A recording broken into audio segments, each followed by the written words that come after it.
Over and over and over again, Donald Trump talks about how it's not his war, that it should have never started, but actually it is your war, Donald Trump. You are the president of the United States, and United States is the leader of NATO, and NATO keeps arming the Ukrainians. This is definitely your war to lose for all of us Americans, and it is humiliating that you are out there saying that it is not your war now. It's pathetic. The Ukrainians were never fighting for American democracy. The Ukrainians were never fighting to defend Europe. The conflict in Ukraine and Russia has been going on for longer than we know. We have a recency bias where we think it started in 2022.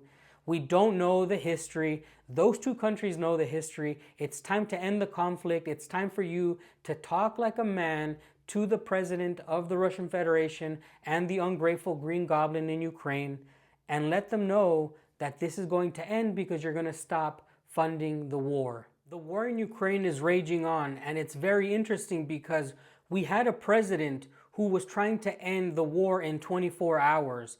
This is the kind of things he was saying. If I were president, and I say this, I will end that war in one day. It'll take 24 hours.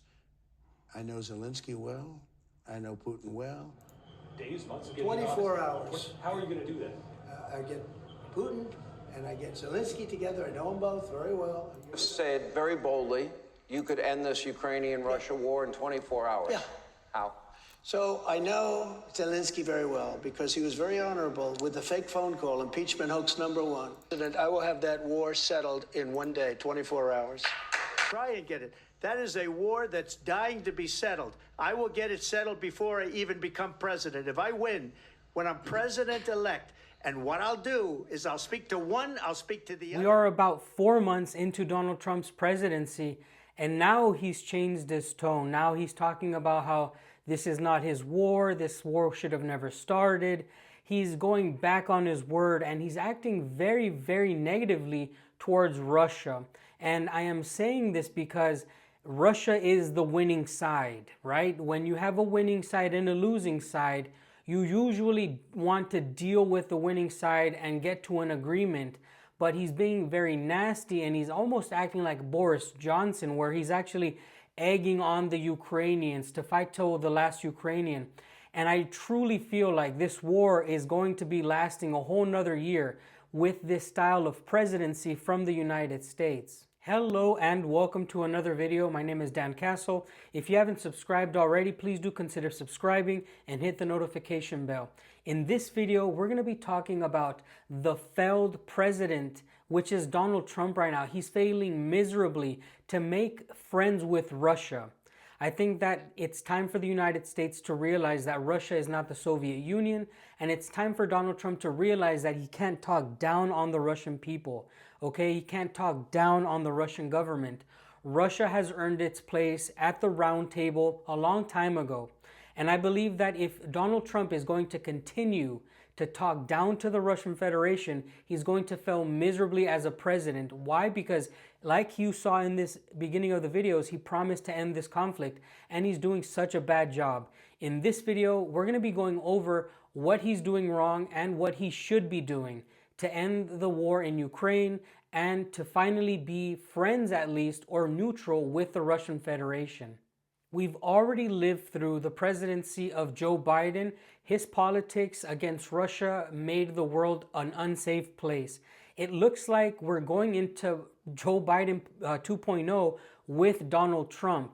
This is very strange to say because they were polar opposites, but now they're acting very similarly.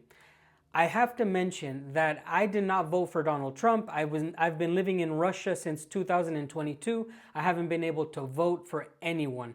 Now, I've lived through the forced mobilization, which they call in the West. I've lived in Russia through the sanctions. I've seen everything that has been thrown at Russia from inside of Russia. And so as an American, I can tell you, none of the things that the West has said have happened have actually happened. We have to look at this problem with a cool mind. We can't start blaming people, but I do want to kind of dissect the problem that is Donald Trump, because you saw, again, in the beginning of this video, he was talking about ending the conflict. And now he's talking again that it is not his war, that he did not start this war. And now look at how he's talking about Russia. Well, I think I'm really disappointed in what's happened. I've been watching this for 3 years. It's a war that would have never happened if I was president. And I've been watching these people being killed at levels that you've rarely seen, not even close, since the Second World War.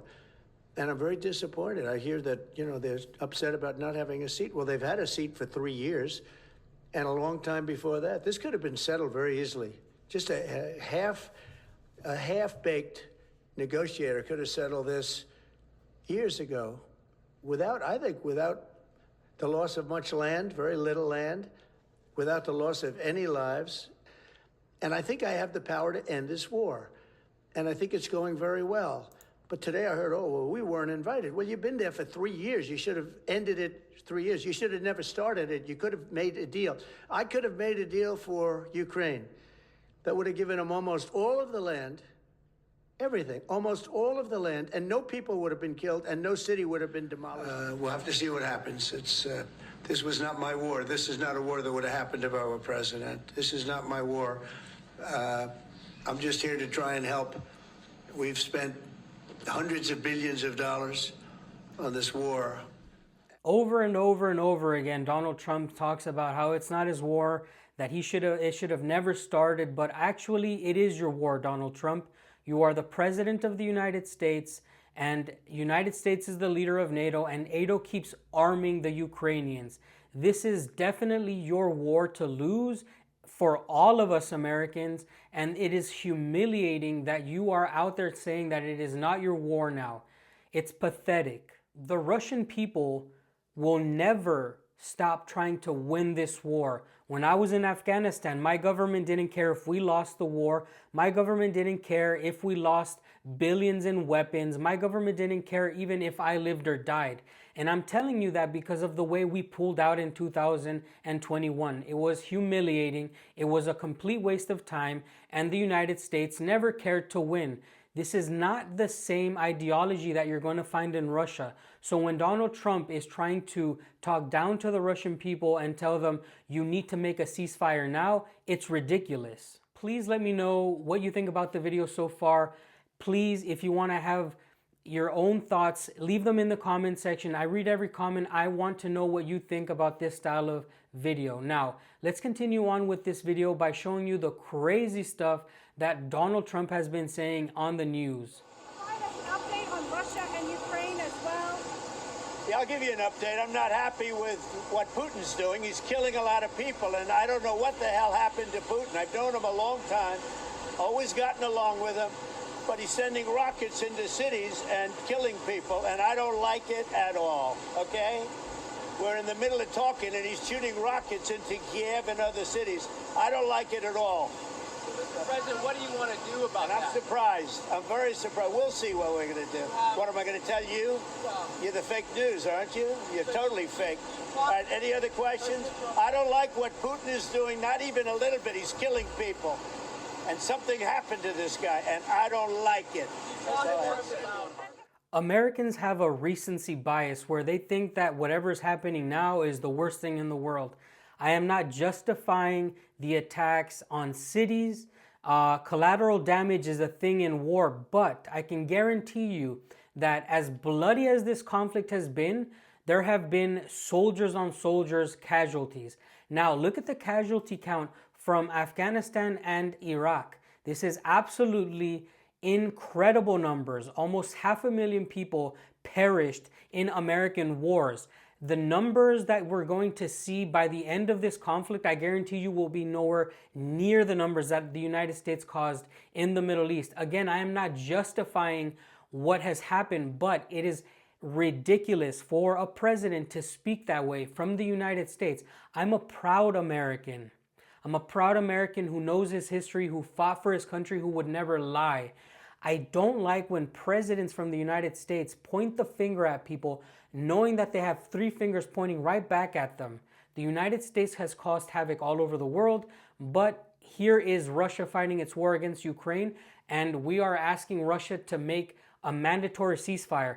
The losing side has never chosen when a ceasefire happens. You either unconditionally surrender or you just end up losing anyways by force. The United States is the leader of NATO. NATO is the people arming the Ukrainians. So yes, this is our war to lose. And now you can see Donald Trump is angry. It's pathetic. Now that I've shown you how big of a failure Donald Trump has been when dealing with the Russians, I'm going to give you an easy solution on what he should be doing. If he's really trying to stop this conflict, he needs to stop supporting NATO, and he needs to push NATO to stop supporting Ukraine.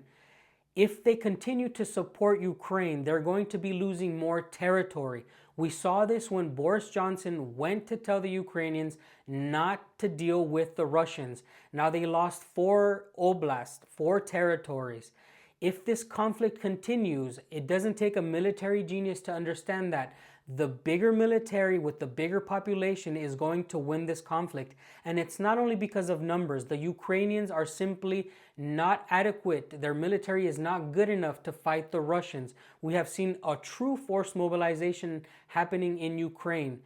Thousands of men are being sent to trenches waiting for what we call death from above, the artillery or the drones to come in, and that's it. They're not really putting up a fight.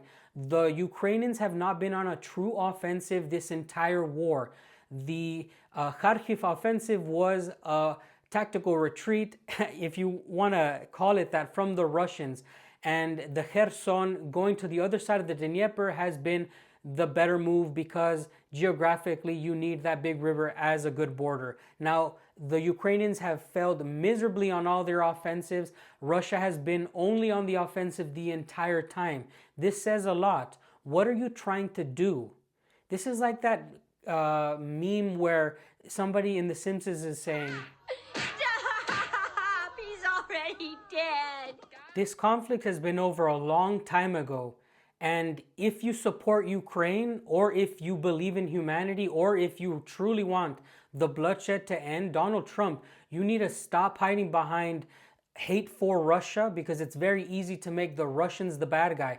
The government in the United States has made you the bad guy for so long. You should understand how this fake news works. Militarily, Ukraine has been done for a long time. You need to stop arming NATO. You need to stop arming NATO to arm Ukraine. And you need to start talking to the Russians eye to eye. They are a world global superpower now. Maybe before they were not, but definitely they have proven to the world that they are. And they also have the largest arsenal in nuclear weapons. Why the heck would you even try to talk down to a country like that? I have been living in Russia since the beginning of this conflict. I have seen this conflict from the other side. I have never been mistreated. Nobody's forcing me to make this video. I just have common sense. You said you would end the war in 24 hours, but it looks like you're just another Boris Johnson, another Joe Biden who cannot get their shit together. You don't know how to talk to other world leaders if you're not talking to them with the respect that they deserve. The Ukrainians were never fighting for American democracy. The Ukrainians were never fighting to defend Europe. The conflict in Ukraine and Russia has been going on for longer than we know. We have a recency bias where we think it started in 2022. We don't know the history. Those two countries know the history. It's time to end the conflict. It's time for you to talk like a man to the president of the Russian Federation and the ungrateful Green Goblin in Ukraine, and let them know that this is going to end because you're going to stop funding the war.